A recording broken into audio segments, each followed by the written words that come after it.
Nandito na naman si Mami Kurachan. So for today's video, ayun natin ngayon ay ang favorite ng aking mga junakis at kumakain kami sa Japanese restaurant. Siyempre ang beef gyudon.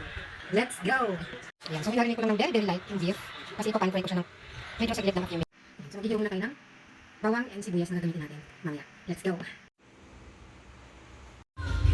Bawang, sibuyas, Gamitin muna natin yung pan. Konting mantika. Gamitin yung mantika, lagyan na natin yung beef.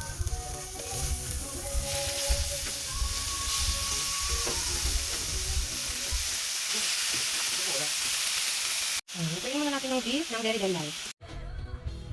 Yan, so ito na yung pan-fry natin na beef. Okay? On the same pan, gano'n muna tayo ng, igisa muna tayo ng bawang. Then lalagyan na natin yung pan-fry natin. Lagyan natin yung paminta. Konting toyo. Water.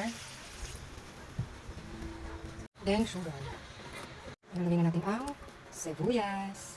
More sibuyas.